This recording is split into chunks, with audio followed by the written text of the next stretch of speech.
Welcome to Mark My Words, a podcast that not only aims to inspire and teach the listener about entrepreneurship, it also aims to give my guests an opportunity to talk about their unique journey in entrepreneurship and life. So join me and my guests as we meet at the crossroads on Mark My Words.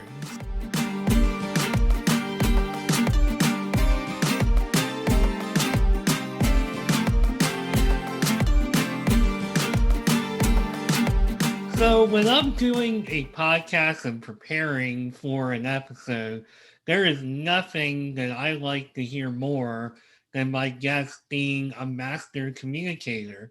And today, we are all lucky to have somebody whose mission is really simple. All they want is to turn you into a better communicator, which I can get on board with. I have been aspiring to become more of a public speaker myself, so I'm sure Brenden Kumarasamy will be an awesome guest for me and the audience to listen to, as he is the founder and president of MasterTalk.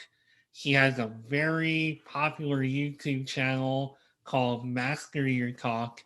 And if you haven't listened to any of his videos or advice, or just listen to him talk in general, like he's just a great speaker in general, certainly makes me feel pretty inadequate. And I don't think I'm too bad. I see your expression on your face, Brenden, but you're excellent. You're an excellent communicator. And thank you for being on Mark My Words. How you doing today? Very good, Mark. But I do feel that if I make you feel insecure, it means I'm doing something wrong. So I gotta get better. But No, good to it's be. not. Hey, it's not anything you did. If I'm feeling inadequate by listening to you speak, that's a Mark Schmidt problem. I don't think that's a Brenden problem. But I say that kind of in jest, but just listening to you speak in your videos, I'm like, holy smokes, this guy is great. Like, I can't wait to talk to him. So great to have you here and can't wait to learn something from you. Hey, likewise, Mark. Pleasure's always mine. Awesome. So let's start off the way I, for the most part, usually start this show off with. So you wound up becoming a public speaker and kind of reading up on you a little bit. It kind of seems like you felt like you had that gift and just didn't really truly know it, or didn't it just didn't, like, the light bulb didn't go off and you said, wow, I should actually be doing this. Is that correct? You got it, actually. So I never thought I was that great of a speaker until very recently. So I grew up in Montreal, Canada, Mark, which is a city that you need to speak French in, except I didn't know the language. So my whole life I was not just struggling with presentations. I was presenting in a language I didn't even know. So when I was in first grade and second grade, I look at my classroom and go, bonjour. And right, that was my life growing up as a kid. And the other piece is I have a crooked left arm because of a surgery I had when I was younger. So I had a massive, a massive cast when I was talking to people. So let's just say people didn't want to be friends with the guy who didn't know their language and who had a massive cast. But it was only when I got to university that I found the gift and realized I was actually really good at this. So, as you're growing up, what are you dreaming about doing? Because when I look at your LinkedIn profile, which I had up for a second there, you look like you were majoring in like accountancy, which is that actual like accounting, or that is accounting? Wow. So somebody with this personality and all these skills kind of buried under there was thinking about accounting. Where did you develop your passion for numbers? Powerful question, man. So when I was 12 years old, right, I was finishing up elementary and I was starting high school.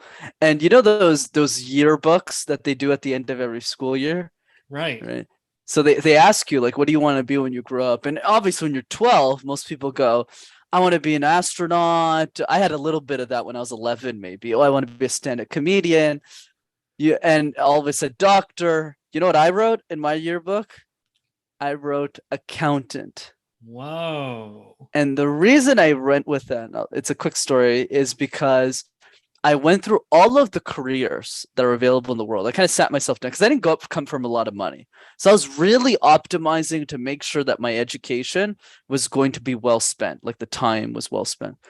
So I was going through all these careers and I looked at my report card. So the decision was really easy. I was stupid in most things, but I was a math wizard. Like I would just get 90s super easily without studying. Every other subject wasn't that great. That's why I landed on accounting. I didn't even know you could coach people for communication. That was never a thought. It was really getting a bachelor's degree in accounting, becoming a CPA. That was my goal. That was the ethos of my life from like the ages of 12 all the way up to 21. So a whole 9 years, that was the goal. And I'd studied really hard to get there until I changed plans later in life. Wow. So this is one of the many reasons I love doing this. I love asking these questions because for me, when I'm growing up, I'm thinking about like TV production and being kind of dazzled by things that I think most of us, I won't say all, because that's kind of an absolute, but most of us get kind of like awestruck or dazzled at some point by, you know, Hollywood or, you know, wherever you like to consume your movies and your entertainment and wherever you're getting that. And just, you know, athletes, you know, we put them on a pedestal. And as you mentioned, astronauts, they're also up there. So for me, I couldn't think of anything like less exciting than doing something with numbers or, you know, being an accountant. My apologies, but yeah, I, I mean, for me, it's just really fascinating to hear somebody be that. Like, I could feel the passion of you just talking about. Yeah, I wanted to be an accountant. I wanted to grow up to be like a CPA, and I'm just like, you know, that's amazing to me. So just amazing that you had that passion for something like that at such an early age. Right, Mark. And to be honest, it wasn't that much of a passion. Because I feel like this is why I feel I relate to a lot of the general public in the sense that I didn't come up with much. You know, I didn't grow up with a lot of money. I didn't grow up with a lot of special privileges. So for me, the idea of pursuing a passion seemed trivial. You know, like for me, going after accounting was more about my zone of excellence versus my zone of genius. So my zone of excellence just means it's by a guy named Gay Hendricks. He talks about what are you good at that other people will pay you money for. So for me, it wasn't like, oh, I have this, I loved numbers, but it wasn't like, oh, I'm going to be the happiest accountant in the world. It was like, no, I need this job because this is what's going to help me provide for my mother and retire her. But then when I got the job and I started making money, then I had the flexibility. I had the resources to go, am I actually doing what I love? And now, I'm fortunate to now I just absolutely adore what I love, but it didn't start that way for sure. And that's interesting. Zone of excellence is what you said. So I wouldn't say that what I got into was my zone of excellence. It was more like my zone of interest. So I was highly interested in what I was getting into. I don't like honestly, I don't even know if I found my zone of excellence. That's a really interesting way to put that. So I don't know where you learned that, but that's really cool. Yeah, it's by Gay Hendricks. So he has a book called The Zone of Genius, and he basically talks about like the different zones in our life. So zone of excellence just means there's kind of like three trifectas. What's something you're really passionate about, something you're really good at, and something that the world needs. So if you're not passionate about it, but you're really good at it and the world needs it, it's your zone of excellence. And if it's all three, then it's your zone of genius. So I'll give you an example. Let's say a lawyer in the entertainment industry, to use your industry as an example, that might be his zone of excellence or her zone of excellence. They're just really good at it to get paid a lot of money to do it. But what they really want to do is sell cupcakes because they just love baking. but they just choose to stay in their zone of excellence. They don't actually pursue the passion because of money. But for me, it was more about, I started making money and I said, this money thing is good, but I really want to do something that I love now that I have it. And I transferred. This is such an interesting concept. I could probably spend the whole next like 45 minutes on this because I'm sitting here, I'm like, wait a minute. So I have the passion, but not this and not that. So I don't necessarily want to go down that rabbit hole, but that's something I'm going to have to look up because that whole mindset, that's really like that concept is really interesting to me. So I'm going to have to look that up.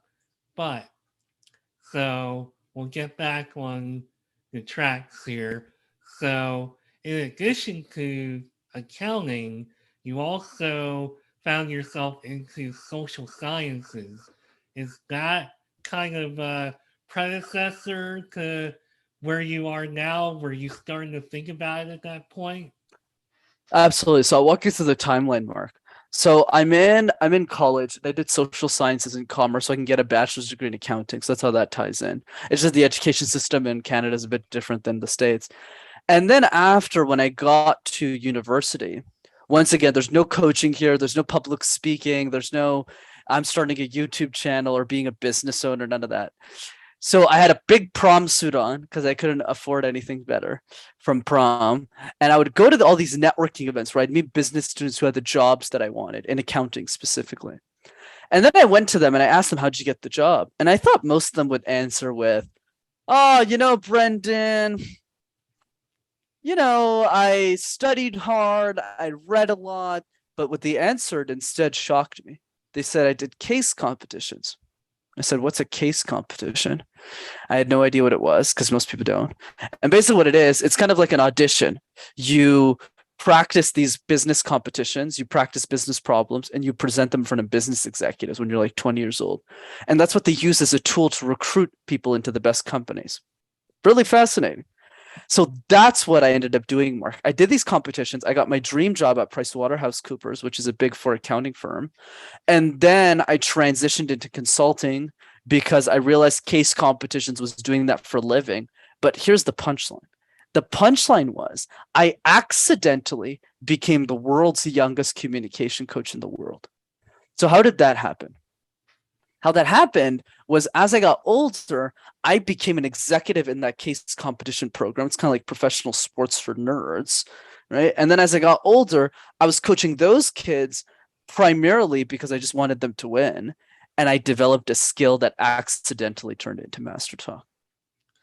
Wow. So you started entering these competitions just basically off of word of mouth, and you just kind of went from there. Wow, that's like kind of mind-boggling. It's enough for me to just have dead air because I can't even comprehend that. But I will say I can kind of relate to your perspective where you're meeting people and it just sounds like so easy the way, oh, I just did this and boom, I got to the next point. Now, did you find that once you took that and started doing it, I mean, granted, you became pretty successful with it, but did you find it challenging in the beginning or did it just come really natural? So some of it was definitely natural, Mark, but yeah, most of it was earned. I remember when I got into this program, super competitive. It's like being a part of a professional sports team. It's instead of football or like basketball, it's presentations. So I get into the program. They take like 70 people every year to join it, and I was a part of the world's largest one. And then you that just so happened to be at my school, so I just got lucky there.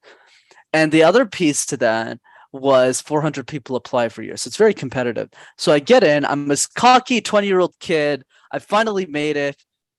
And I got ripped to shreds in that program because my coaches were super senior executives in companies who had been in the program 10 years ago.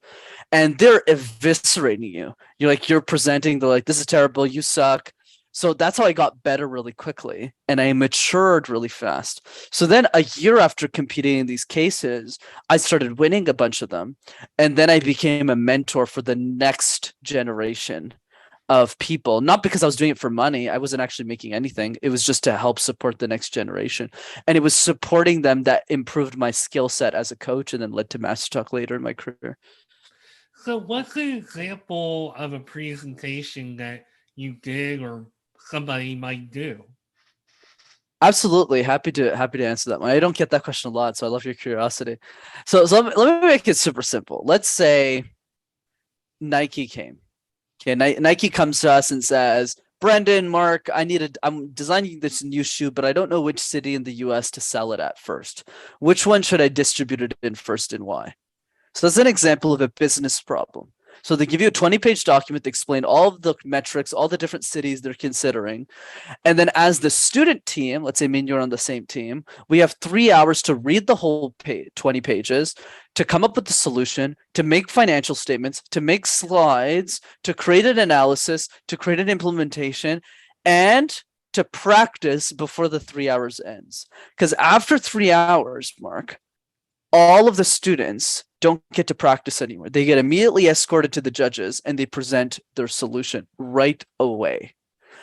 And then the best solution wins. And generally, based on those competitions, the lot of my friends, as an example, get multiple job offers out of university because who in the world would put themselves through this, right? For fun. So there you go. This is like CEO level type of grooming and training. It almost sounds like they have that in mind. Like if you enter this program, they're almost kind of like grooming you, like in the real world, to become a CEO. That's correct, Marc. That's why I was able to coach executives. Like today, my clients are double my age, right? Because I'm only 26. So most of my clients are in their 40s, their 50s, 60s. So why I'm able to coach them, it's because of that grooming. Like I know how they think. So I just go boom, boom, boom. That's wrong. That's wrong. Because I basically had learned 40 years of communication in 4. So it's kind of like I've already lived a full life. I presented like 400 times. I'm not even exaggerating that number. We're talking like 400 times in 4 years of education. So I learned everything in like a very young age. Yeah. Yeah, and I believe the amount of times you presented just from listening to your videos. I'm like, this guy is a real professional. Oh, So thank you, man. it definitely comes through and comes across. And again, like that's just amazing. Like I hate to sit here and be like fanboy going, wow, but no, I gotta say, wow. Oh, thanks, So man. so you were a mentor during this process as well. What did you learn about yourself as you were mentoring everybody else? So many things, Marc. I would say the biggest one was knowing how to reverse engineer my success for other people. So how it worked, because I'm a very different coach than most people. And what I mean by that is I was never looking to be one. So what happened basically is I became a great speaker too because I knew I had some of that talent. I just refined it. But I never had a speech coach. So I never went to Toastmasters, never did any of that. I just got really good through practicing with my friends. But then when I was 20, 19 and a half, 20, and I started coaching the other students who were like, say, 17, 18, 19 years old, I was in a pickle because I had to go, okay, well, I figured this out. But now the real challenge becomes, how do I take what's in my brain and put it in Marc's? How do I do that? And that was the biggest thing I learned because I would try a bunch of these strategies, kind of like a mad scientist. And they would just go, I don't really understand what you're talking about. This doesn't make any sense. Or they weren't getting results. So some strategies were working, Marc, and others weren't. So I think the biggest lesson I learned from Case was learning how to be super empathetic to the person I was coaching. That's the first piece: empathy, listening, seeing what works, getting their feedback, and being willing to try multiple iterations. That's one. The second lesson I learned from case competitions is that I care more about doing something important with my life than making a ton of money. Because before then, my focus was making money. And the reason is because I didn't come from a lot. You know, retiring my mother was super important. So, but when I started making really good money at IBM, I said, I'm making good money. The people are great, but it's not giving me that jus de vie, as we say in French, the joy of life that case competitions gave me. Right, kind of like being on a big stage and coaching all these people who go to Serbia and Australia. So the second one is care more about doing cool shit than just trying to make money. And then the third lesson I got from case competitions is you can never be world class alone. The reason I got to the level I am is because of community. I have a whole invisible village that you don't see behind me, Mark, who supply me my ideas, who give me the tools to be successful that really do make me world class. And you said something really interesting there because I know for me, so I got into my field because I had the passion for it and I loved it. But as I went through my career, I found that it wasn't really giving me the fulfillment that I was looking for, which is kind of how I wound up where I am today, interviewing awesome people like you, because as I left my company of 10 years, I got into management. I got a taste of kind of being a mentor to my staff and having those relationships. I loved doing that. And I wound up leaving my company. There were a lot of restructuring and changes going on, and they gave me a buyout package. So I kind of put myself out there to open up a new chapter in life. And I thought really hard about what like fulfilled me and what might fulfill me. And I learned as I went along that what was really energizing me was meeting people like you doing things that make my head like explode because it's just so amazing like what your interest is and what you're getting involved in. And I guess I'm saying that all this because I can relate to the fact that you kind of pulled yourself back, even though you were working for a great company and you had great people around you. I'm guessing that it just wasn't really giving you the same rush as the case competitions. And I can understand because I have a really great work from home job right now. It's great. It's extremely flexible, but this right here is what gives me that rush and gives me that good feeling. And there's a big difference. And I'm sure you can elaborate a little more on how that was making you feel. And I'll let you do I mean, you explained it so well, actually better than I did, Mark. Where you talk, so I think you're the communication expert, not me. But yeah, I mean, you said it so well. The rush, right, that I was getting through case competitions, even if that wasn't making me any money, is just a rush I wasn't getting at work. And to your point, and I always like to re-emphasize because a lot of people when they tell this story, they always go, "Oh, my 9 to 5 sucked, and I hated my coworkers, and the money wasn't great." That's not me at all.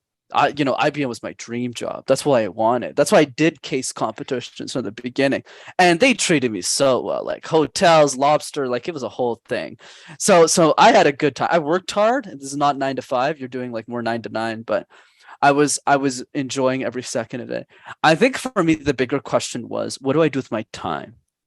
And these are questions we don't think about, especially when we get older, but definitely not when people are my age, which is if I made you a billionaire right now, if I gave you $1 billion, what would you do with your time? Because most of us, and we got confronted with that the pandemic a little bit. If somebody gives us money, would we still keep working at our job? Will we still keep saving up for retirement? Well, there's no need for retirement. I'll retire you right now. So what are you going to do with the rest of your life?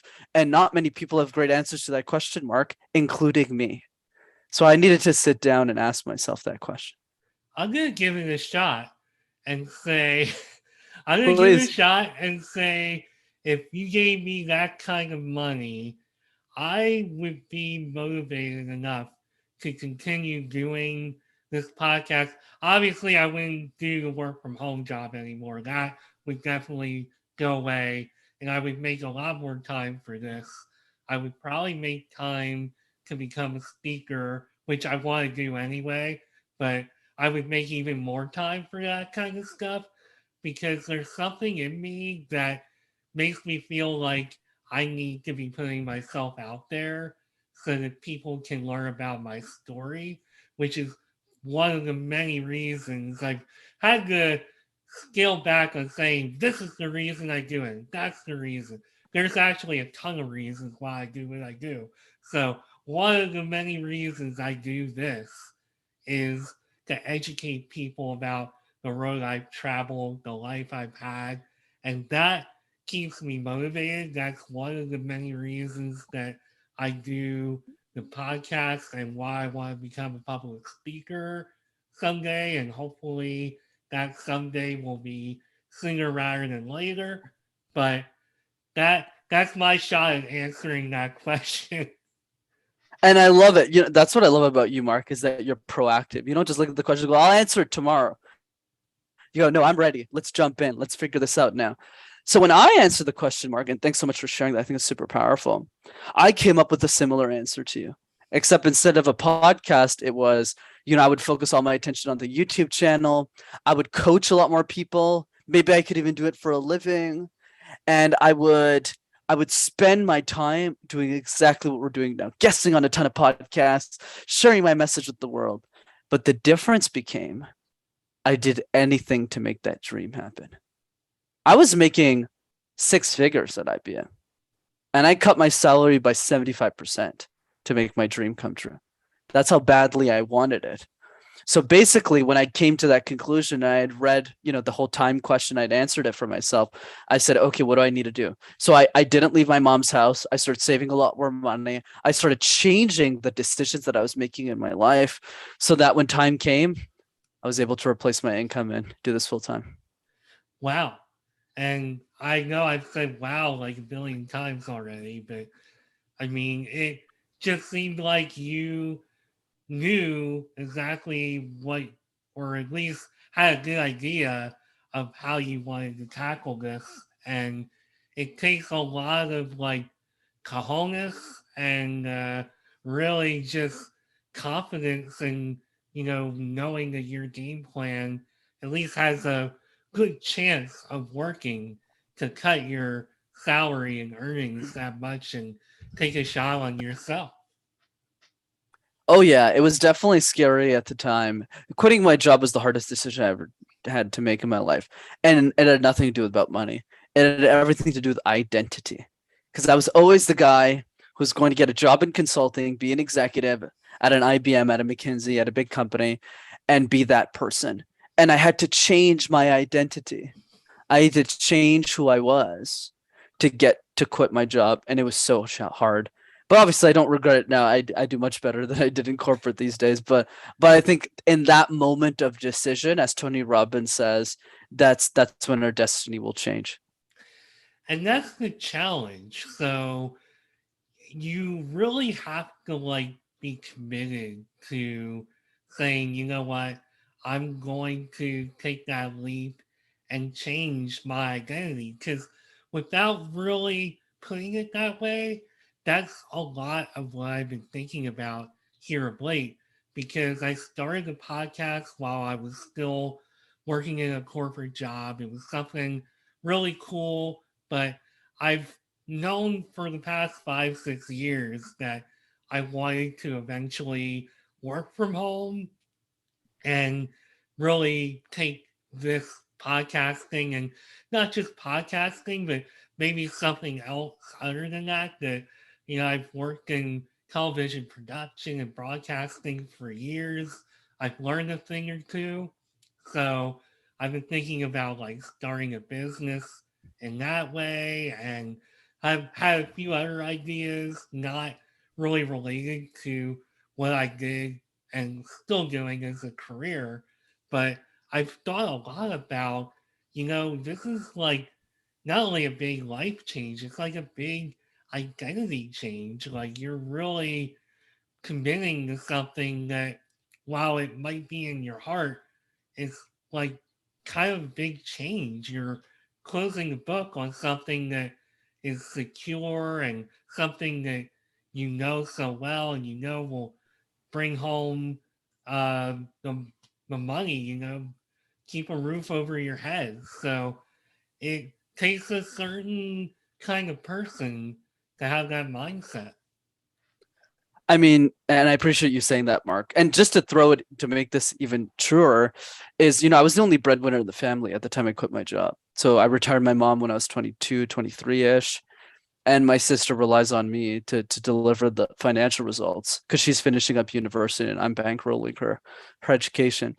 So it was a big risk, but I think the I mean, it's not the massive risk. It's not like I have kids or anything, but I think the big thing that I had to ask myself was, what do I really, going back to that question mark, what do I want to spend my time doing? And I did the math and I said, you know what? Even if I made 40 grand a year, if it meant that I could spend every minute of my life just doing interviews with people like Mark and doing like you example and just coaching people, I would rather that than make 120 because they offered me money to stay, and I was like, you know what, guys, let me just give this a shot. What's the worst thing that's gonna happen? The boss loves me. What's gonna happen? It's not like I was a terrible employee. They'll just hire me back. Yeah, It's not like. I Go ahead. can't imagine you were. Yeah, thank you. I appreciate it, man. So I said, you know what? What the heck? Let's do it. Let's see what happens. And it was stressful for the first couple of months. But there's a couple of things I did do before quitting corporate that I think is super important because I don't want people to just jump and burn the bridge there. There's 3 things I did. The first thing I did, Mark, was I had saved up a 6 to 9 month emergency fund. And today that emergency fund is almost 12 months. Right. So even now that my business is successful, I still have a 12-month emergency just in case. So that's how risk averse I am. I'm not like, oh yeah, let's just go party and see what happens. No. I would never risk my family's well-being. Right. Especially when my mom waited 25 years for me to retire her. She struggled so much to raise me. So yeah, she deserves some peace of mind. So that's the first thing I did. The second thing I did that's important is I was already making money in my side hustle. So it wasn't that I said, oh, I got YouTube videos. Let's see if I can make 70, 80 grand a year and like figure it out. No. I had already placed 30, 40% of my income. I was already getting coaching clients who were paying me money. I was just doing all that coaching on the side outside of work. So I knew that if I had, and which brings me to the third thing I did, I had a clear plan every single day, what I was going to do when I had all 16 hours of my day back. And I was just focused on me. How could I replace my income in 6 months? And I did it in 90 days because I had a super clear path. And that's how I got out of the terrible situation. Wow. And again, I gotta stop saying wow. But one thing I do want to say, and this goes without me actually having the experience of running a business and making 40, 50 grand a year, but I'm going to go out on a limb and feel like and say, and this has been my mentality as I'm kind of figuring out my own life and trying to build myself up. It's not a failure to make like 40, 50 grand a year. It's actually like really good in my opinion. And that's something that I wanted to throw in there. And for whatever it's worth, it's coming from somebody who hasn't made 40, 50 grand yet off of their own thing. But to me, I would say, well, that's pretty darn good. You don't have to jump out of the game making 6, 7 figures, and you're shaking your head very enthusiastically. I'll let you comment. No, you're all good, Mark. I mean, I completely agree with you. I think Gary Vaynerchuk is the person who's really revolutionized this, where he says, look, if you're making 150 at work, but you could make 47 selling jelly beans because you just love jelly beans and you're just obsessed with them for some random reason that I'd never understand, you should sell the jelly beans. Forget about the 150, because a lot of us are focused on what drives us financial results. Guilty as charged. That was me, right? And to what actually drives happiness. But at the same time, I won't lie either. The reason I make more money now is because my gift just so happens to be a highly monetizable one. People pay a lot of money for communication coaches. So that's worked well for me. So, but my friend who is a painter, like a real life, the guy who designed my logo, right, for MasterTalk, when I didn't think I needed one, I had like 20 subscribers. Like, yeah, you need a logo. And he just gave me one. That dude, it took him a long time to monetize his gift because he's a painter. It's so hard to sell paint and make money. and like sell artwork, but he made it work because he blew up on TikTok and a lot of people wanted his work and he made hundreds of thousands of dollars doing it. But I think the key is the lining thread is how do you want to spend your time? Because a lot of us, Mark, we use our money in the wrong way. We use our money to buy iPhones, to buy really expensive things, to buy bigger houses. Whereas what we're not doing is using money for the most important utility, which is buying our time back. That's what people don't do. And I don't even care if people don't make 100 grand a year. Let's assume average US income, which is currently, I believe, $45,000 to $50,000 per person. Here's something that we do in our South Asian culture that I feel other people can learn from, which is we just income combine. What does that mean? That means me, my mother, and my sister, we all live together. So my sister's going to be full-time next year, and my mom makes like a couple of, not a lot of money, but just from the government and stuff. But if we all lived separately, we'd all be poor. Well, at least at the beginning stages of my business, we would be. But because we combine all of our incomes and we just choose to play team and live under the same roof, we can all just do whatever we want and we don't have any debt. Anyone can do that. It's just people make the choice not to.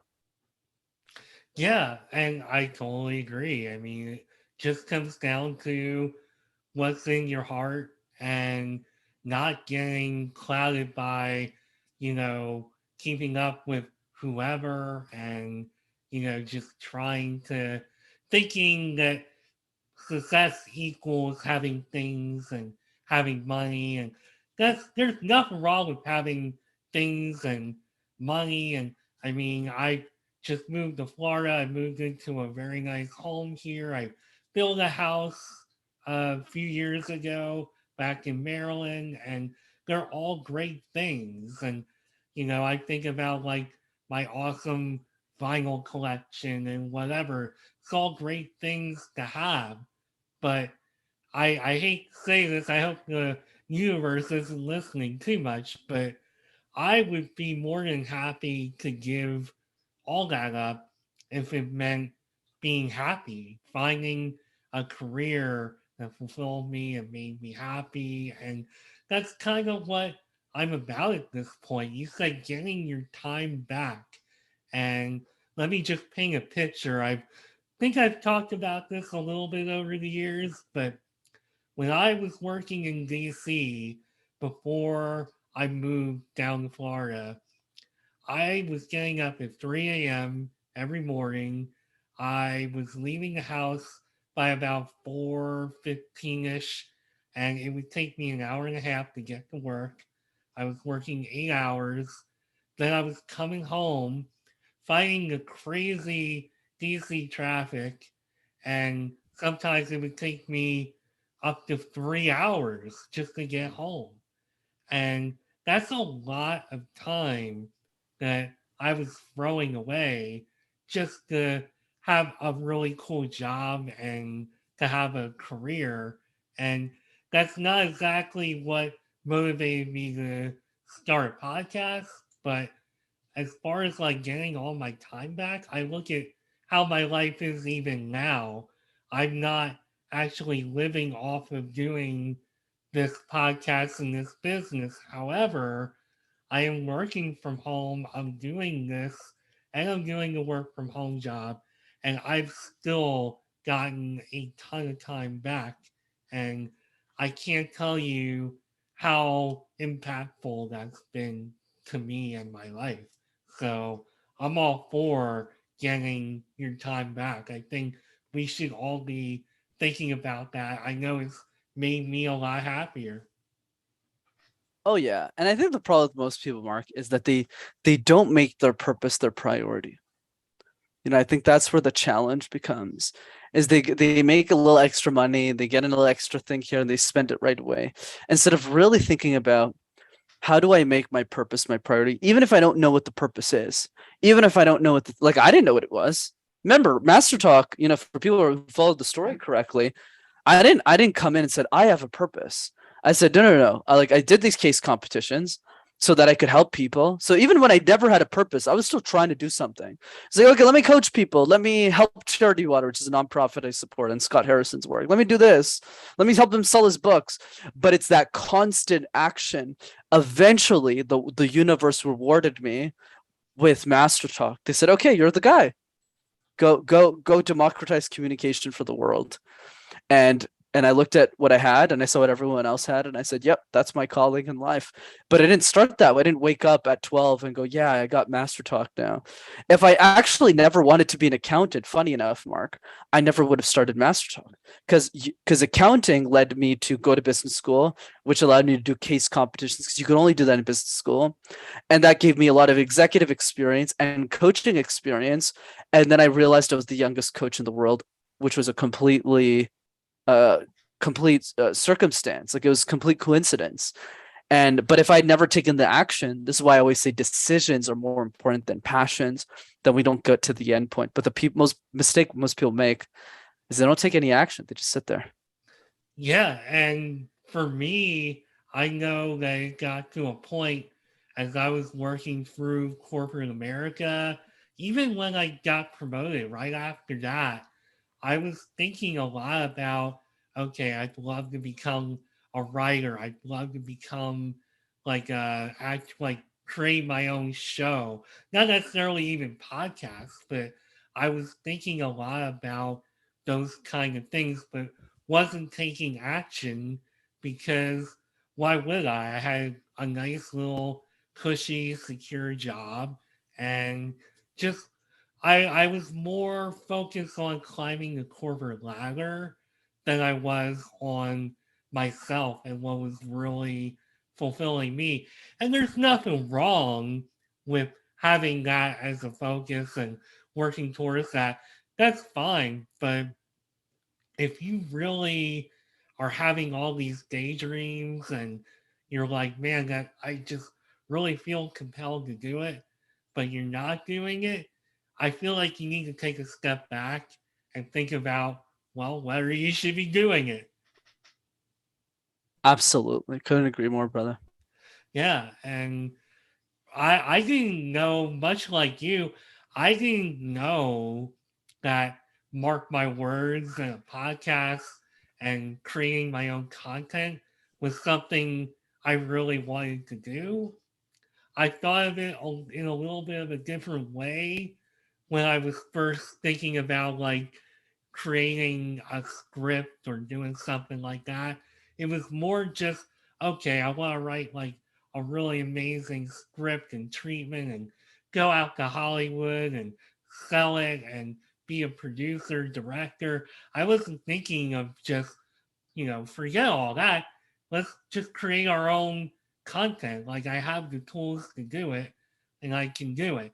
And I wasn't really thinking that way, but it took for people that I met that were like you, very similar to you, who encouraged me, like, hey, you should go make content, go make a video and post it on LinkedIn or whatever. And it made such a difference. It kind of like gave me the bug to do what I'm doing now. And I'm super glad you did because you're definitely good at this. So I'm glad. Well, I appreciate that. That's coming from a master communicator. So I really appreciate that. For sure, man. And speaking of your coaching, we haven't really talked a whole lot about your coaching and what exactly, I mean, obviously you're teaching people to become better communicators, better public speakers, but I'm sure there's more to it than that. What what goes into what Master Talk is? Absolutely, Mark. So MasterTalk is two things. One is the media side, and the other side is the coaching side. So the media side is this. I think the next Elon Musk is a 15-year-old girl who can't afford a communication coach. That's my ethos in life. So because of that, I need to be well known, not because Brenden wants to be famous, but because he needs to be known so that I can help everyone who can't really access a coach to at least have access to my free content. So that's the media side of Mass Talk. So we've grown the YouTube channel to get enough amount, and we have to keep pushing that what's possible. And the other piece, of course, is the coaching business. So people can just go to a free training that we host to see what that is, and that's rockstarcommunicator.com. And that's really cool that your your mindset is, look, let's put this content out there and give people a kind of a taste of what they could either use on their own time or actually knock on your door and say, hey, I think what you're teaching is already impacting me. I think something more full time could impact me and help me even more. I think that is really cool that you're thinking that way first rather than, you know, you just want to make money. It's funny, and I want to be clear, Mark. It's not because some altruist. It's because I was already making money. That's why the focus of MasterTalk never was that. Because remember, I had a great job at IBM. So MasterTalk started as like some random passion project that I started in my mother's basement, literally on that couch over there. I started making videos because I was like, whatever, and that's why it became successful, because the attention for it has always been and will always be, especially the YouTube channel.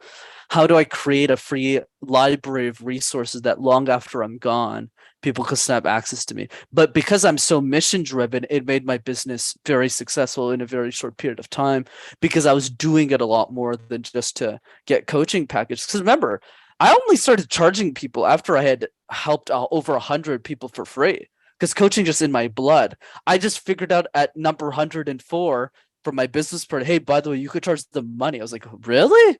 I didn't even know that was a thing. So yeah, it's very funny how that all turned out.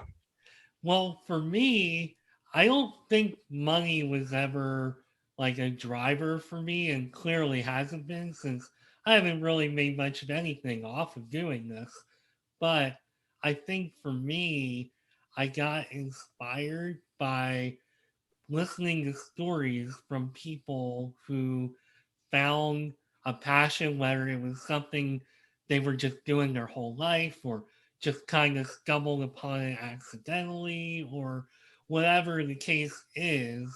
But I want, not only am I inspired and blown away, you can tell I'm blown away by you with all the wows, Oh, but thanks. I I wanted to do this because up until about 2016, 2017, I wasn't thinking enough about what I personally could offer and do for myself and for others just as my own entity. And I think I just wanted to take this podcast and, at the very least, teach other people, have somebody find my podcast, enjoy the conversations, and just have the light bulb go off and say, hey, I could be the next Brenden for this reason or that reason. Maybe not you exactly, but hey, I have like a passion for this, or I remember doing that and I was really good at it.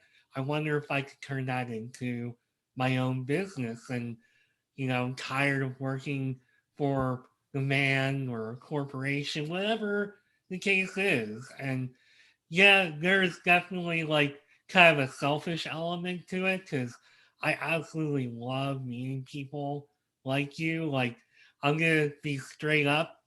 Before I did this episode, I was not having like the greatest day.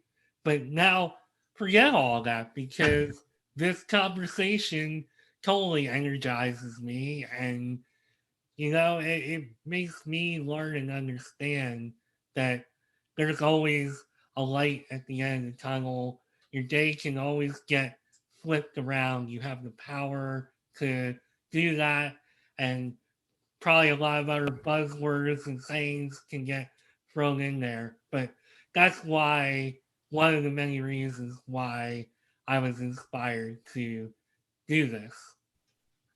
I love that, man. I'm glad it made your day, and it's a reminder for all of us of Pope Francis' quote. And Pope Francis says this: all it takes in the world is for one person to create hope. And why can't that person be you? And that's something I Why? ask myself all the time. That's it. Yeah, and sometimes it's a little difficult to see things like that, but one person can really make a big difference in how you feel, how you're viewing your own life, how you're viewing your day. So don't ever discount the impact you have on only one person, because only one person is still a big deal. Absolutely, man. So, with all that being said, I'm trying to be mindful of your time here. I know we talk, you have places to be, you're Brenden. So let's talk a little bit about how people can find you and how they can work with you. We already talked about your YouTube channel, but you can talk about it again, and I'll let people find out how they can work with you and find you. For sure, Mark. It was such a pleasure being on your show. Thanks so much for having me, man. No So, problem. of course, so two easy ways to keep in touch. The first one, to your point, absolutely. YouTube channel, just type Master Talk in one word, and you'll have access to hundreds of free videos on how to communicate and your ideas effectively to the world. And the second way to keep in touch is coming to one of my free trainings. I do a free training over Zoom every 3 weeks on communication, of course. It's live, it's interactive, it's fun. It's not some boring webinar, and I facilitate the call, and it's free. So if you want to register for that, it's rockstarcommunicator.com. Fantastic. Well, I feel like I just talked to a rock star communicator and then some. So I thank you, Brenden Kumarasamy, CEO and founder of MasterTalk, for being here on Mark My Words. Really appreciate your time. And I knew when I really started getting ready for this episode, I was like, oh man, this guy is a communicator, he's a speaker. This is going to be really great, and it's going to be really energizing. And it was all of that and then some. So thank you for being on Mark My Words. Do you have any parting words here before we go? For sure, Mark. I would say, what is the one tip I can leave you with on communication? Just this question. How would your life change if you were an exceptional communicator? A lot of us with communication, Mark, we focus on the negativity, the stress, the anxiety. Whereas, in my opinion, why don't we dream about it a little? I mean, we dream about the expensive things we want to buy, the cars we want to get, the things we want to do. When was the last time we dreamed of better communication skills? And the answer is never. So start now. How would your life change if you're an exceptional communicator? Think about that question, and your life just might change. I totally agree with that. I have met, there's one person that I've had on this show very early on. Their uh, their whole mission is to help people to speak better. Like not so much as a public speaker, but their whole mission is all about communication and how you can just speak with more intent and with say things better. So Lila Smith, my mind, I must be getting old. I cannot think of what her thing is. Say things better. She teaches you how to say things better. So instead of just communicating and I guess speaking with intent. I don't really know where I'm going with this, So, but that is another person. That's somebody I've been thinking about a lot preparing for this episode because I think the two of you have a lot in common. I don't know if you know who I'm talking about, but yeah, that's somebody that you should definitely look up. I think you two have a lot in common, but that's enough uh, promotion for somebody who didn't ask for it. They have been on this show, so they're really great, and you were really great. And I'm just kind of taking up your time here, so that's Mark My Words. So, Brenden Kumarasamy, thanks again for being on Mark My Words, a place apparently where you can get uh, advertising even if you're not on the show that day. So I'm Mark Schmidt. This was Mark My Words. Have a great day, and I'll see you soon.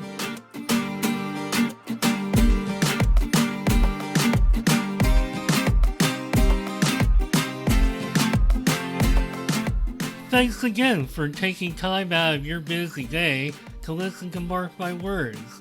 If you would like to connect with me beyond the show, you can find me on LinkedIn at Mark Schmidt, where I will be talking about entrepreneurship, careers, and anything else that is on my mind. You can also connect with me on Twitter and Instagram at Nimrod1979 and Nimrod79 respectively. This podcast also has a page on Instagram at Mark My Words. And finally, if you want to leave me a voicemail or check out what I'm up to with the podcast, come find me at podpage.com/mark-my-words. Thanks again for listening, and I'll be back with a new episode soon. Bye for now.